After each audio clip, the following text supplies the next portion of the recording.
Swoohoo YouTube, it's Swoo Cube here, and we are back, baby. Back with season 2 of Swoo Cube. Set 2 is in.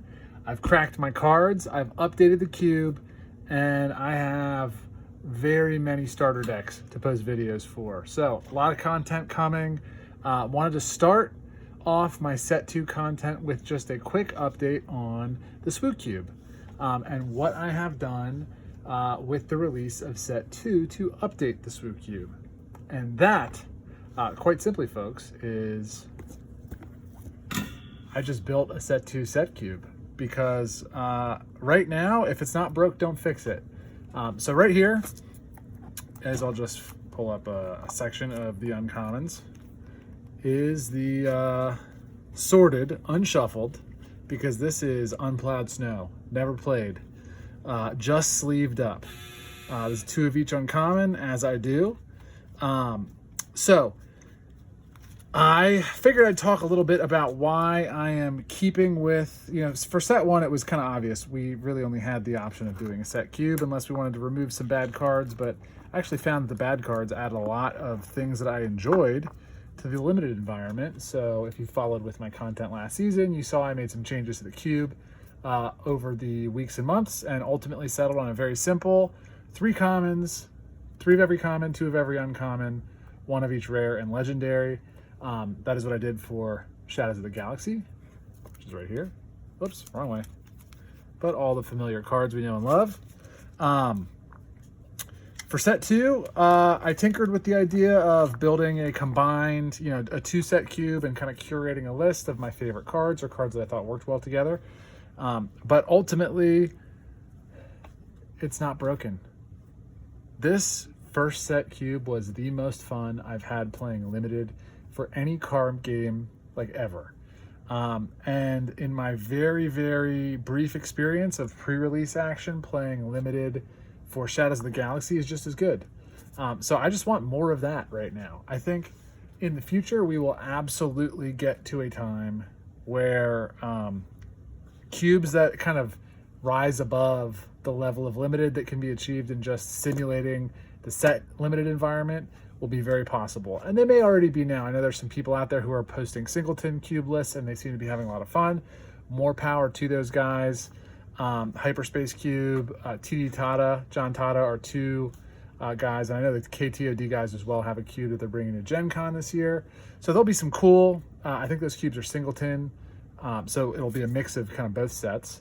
But I have kind of chosen to just stick with the simulation cube for now. I absolutely will be curating my own cube in the future, maybe after set 3, maybe after set 4. But seriously, I love limited so much, and this is the only way I really get to draft, that this is what I'm doing. So the cube's fully updated. The way I procured my cards is my play group and I, my brother and I, were fortunate enough to be able to pre-order a case of boosters from a local game store around where we live. We got in very early. We used primarily proceeds from cards that we sold, almost entirely proceeds of cards that we had opened and sold during early set 1. The prices of singles kind of went up a lot, and we sold some stuff at very advantageous times, and we're able to pay for most of a case just with proceeds of the hobby itself, which is always kind of the goal, right? So we opened a case of boosters. That gave me, probably 3 play sets of commons and uncommons. Maybe not quite that much for everything, but there's so many. So I had every common, every uncommon, every rare with many, many extras. And oddly, in the case, we opened 24 legendaries, which is great. It's an average of 4 per box, which is above, I think, the average of what they say should be 3. But the distribution was a little bit weird. And if you've been tracking with box breaks and people kind of mapping out the set, you know that this set is very, very, very mappable. And we absolutely experienced that. So we opened like play sets of Darksaber, Dryden Voss, Second Chance, Ray. We got 2 evacuates. Like, we got multiples of many Kylo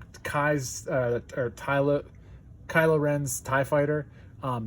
multiple play sets of legendaries, but I did not open a single Poe, a single Crate Dragon, or a single Endless Legions. I'm not very sad about the Endless Legions, but I was really bummed to not crack a Poe or a Crate Dragon. So I'll be selling or trading and trying to acquire those. In the meantime, they're proxied, they're in here, we get ready to go and play. Sorry for the background noise, that's my dryer. We cracked a ton of cards. Opening a case of boosters is like kind of mind numbing. After like the 4th or 5th box, we're just like, oh my gosh, it keeps coming. But there were some really cool pulls and we had a lot of fun doing it. My brother was traveling over the pre-release and went to a store that's not local to us, and they were giving out really sweet prizes. So he got one of each of these, which is great because now we have a token box for when we do the Spark Cube and a token box for when we do the Shadows Cube. So that's not really relevant, but it makes me happy. So you get to enjoy that as well. So that's the cube.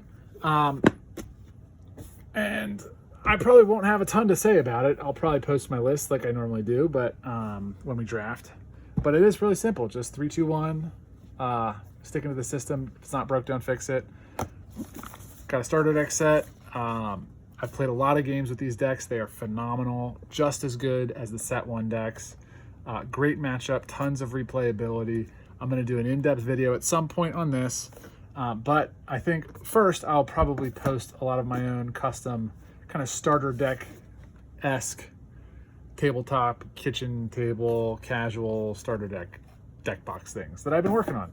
I've got all of my decks from set 1, and there's more that I don't have here. Many of these are going to receive updates. I will post about those. I'll probably do videos where I update multiple decks at once because it'd be kind of boring to just rehash old crap. But this second box that looks much like my first box is all of the extra set 2 that was opened and unused. So I have tons and tons and tons of extra cards ready to go for building my starter decks. The next video you'll see will be probably a Bo-Katan deck. I know I posted a community post and asked people to comment, and the 2 most popular comments I got were Hunter and Jabba the Hutt, which are the 2 leaders that I'm still really trying to crack and figure out how to make work in this format. Surprisingly, Jabba the Hutt is actually a little bit difficult to balance. And Hunter, I actually think I'm a lot closer on, but that's beside the point. I've got a Bo-Katan deck tested and ready, so I'm going to do that video first, and I will probably have about 10 decks to talk about, at least, this time through. So look for those periodically. Real quick, I just thought that I would whip out the extra legendaries that I'm using and are not in the queue. These are things that I cracked. We cracked in 2 pre-release boxes and a case of boosters. So lots and lots of extras. Shiny Darksaber, shiny Voss, shiny Second Chance. Unfortunate Hyperspace, could have been anything else. A couple Tyler. Oh, and then Wrecker was with us. We cracked 5 Wreckers in when we were cracking the case, and we got a full kind of one-off play set. So we got a Hyperfoil, a foil, and a Hyperspace, and a regular. So that was kind of fun. I'll certainly be selling or trading those. Actually, if anybody who watches this video is interested, leave a comment and we'll figure out how to get connected, because I'm looking to move these cards to acquire things that I do not have. So yeah, anyway, thank you for tuning in. Stay tuned for more Star Wars Unlimited Shadows of the Galaxy content. Thank you for watching, and I will see you soon.